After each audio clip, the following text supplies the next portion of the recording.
आपका स्वागत है द टॉकिंग टेल में, एक ऐसी कहानी के साथ जो शायद आपको अपने घर के हर छोटे स्टोर रूम को दोबारा देखने पर मजबूर कर दे। मुझे याद है वो दिन जब हम नए घर में शिफ्ट हुए थे।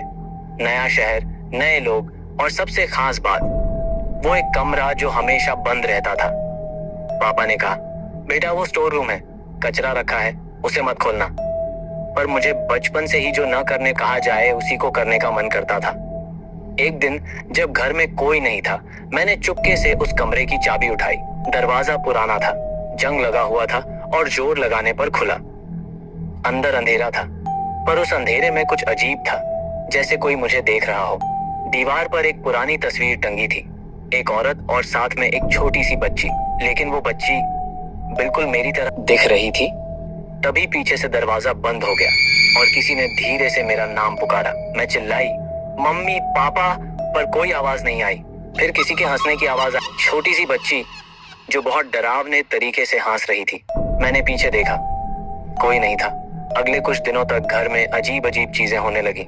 कभी टीवी अपने आप ऑन हो जाता, कभी किसी के कदमों की आहट सुनाई देती और हमेशा उस कमरे से किसी के रोने की आवाज आती रहती थी। फिर मैंने एक दिन दादी से पूछा, दादी इस कमरे में क्या है? दादी की आंखों में आंसू आ गए। उन्होंने कहा, वो फोटो तुम्हारी मासी की है, जो इसी कमरे में 8 साल की उम्र में बंद होकर मर गई थी। उसकी मौत आज तक एक रहस्य है। और तभी मुझे याद आया, उस कमरे में जो बच्ची मुझे दिखती थी, वो अक्सर कहती थी, मुझे तुम्हारे साथ रहना है। पर वो मुझे अपनी दुनिया में ले जाना चाहती थी, वो मेरी जगह लेना चाहती थी।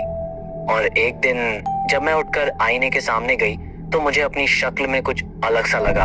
आंखों में एक औरत जैसी गहराई थी और पीछे से आवाज आई, अब मैं तुम हूँ और तुम मैं। अगर आप अब भी अपने घर के पीछे वाले कमरे को नजरअंदाज कर रहे हैं, तो एक बार जरूर देख लीजिए, शायद कोई आपका इंतजार कर रहा हो।